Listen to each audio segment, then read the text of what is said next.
All right, so kindly note that this is lesson 1 under geometric progression.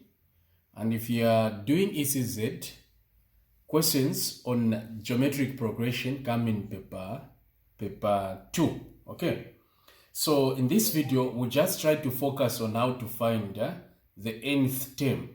So the question here has said find the 8th term. Okay.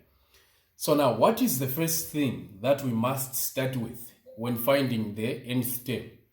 It's the formula.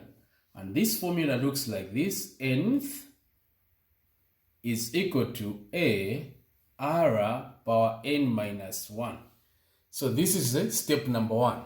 We must know the formula. Okay. So the formula, once we get to know the formula, at times, the formula here, it looks like this. They will write it like this. T subscript n is equal to a r n minus 1. So what you need to know is that this and this are the same. They are both formulas used to find the term. Okay. Now what do I mean? What do we mean when we say 8th term? So for 8th term, this simply means the number that is found at position 8. So let's do this. Position 1, what number do we have at position 1? What number do we have at position 2? Position 3, and so on and so forth. And what we're looking for is position 8. Okay, so here it's first, second, third, and 8th. Okay? 8th. So position 1, looking at the sequence that we have, at position 1 we have a 4. Position 2 we have 8. Position 3 we have a 16. Now what about position 8? That is a question, or this is a question we have. The number that is at position 8 is what we are looking for. Now to find that number, we need to use this formula or this one. Okay. So now let's try to gather our data. Okay. So for our data here, let me put it here so that you see what I'm talking about. So for our data, we say data. So what is our A? We need to identify our A, our R, our N. So what is our A? Our A, if you look nicely, our A is a 4. So now how did I know that A is a 4?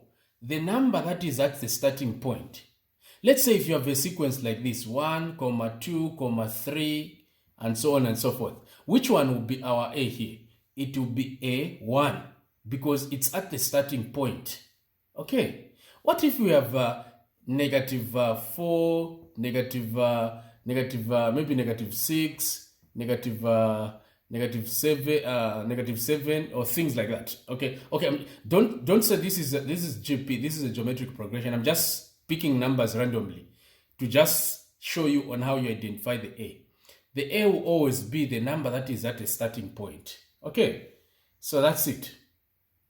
Now, here we have identified our A from the formula. R from the formula. So R, what is our R? Our R will be a 2 in this case. So maybe the question may be, how do you know that R, or what does R means? R means the common ratio, okay? And A means the first term. So R is the common ratio. Now how do we get to find the common ratio? Common ratio to be found, we say 8 divide by 4. It's giving us a 2. You see what is happening? If I say 16 divide by 8, it's giving me what? A 2. So you see there is a constant, there is a number. This number right here, there is a number which is being multiplied to find the secondary or the next term. In this case, it's a 2. So if we say 4 times 2, it's 8. 8 times 2, it's 16. 16 times 2, it's 32, and so on and so forth. So all what you do, you just pick two numbers that are following each other. So in this case, we pick 4 and 8. So which side is our right? Where 8 is, it's to our right side. 4 is to the left. So we start with the one which is here, divide by the one which is to the left-hand side. The same procedure can be used here. You pick 8 and 16. So it will be 16 divided by 8. You still get a 2. Don't pick numbers like 4 and 16. No, you pick numbers that are following each other. Okay, so we have our R there. What about our N? It's also important. Our N, we don't need to calculate for our N. We just look at what we've been asked. It's the 8th term. So N is 8. Thereafter, we can now plug them in. So we're going to say 8th, what we are looking for. Remember, N is always what? 8. So we put 8 here. A is what? It's a 4. We open bracket. R is a 2. This R here is a 2. And then N is 8. We know N is 8 minus 1. Okay? So once you plug like that, you simplify now. We have a 4 there. We have a 2. And the brackets, we have a 7 here. Now, why am I putting this inside the brackets? Because I don't want this power to affect the A which is in front. This number is not affected by the power. Okay? Power is only affecting the R here, which is the 2. That's why I'm putting the brackets.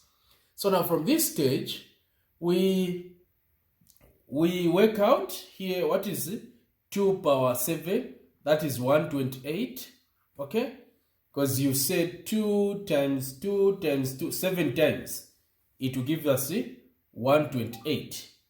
So for this question, you're allowed to use a calculator. So you can use the calculator, it's fine.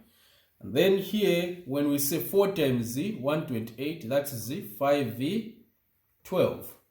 So we have now found the number that is at position 8. It's a 512. Thank you so much for watching. Please follow my postings and watch the next video where I'll be doing lesson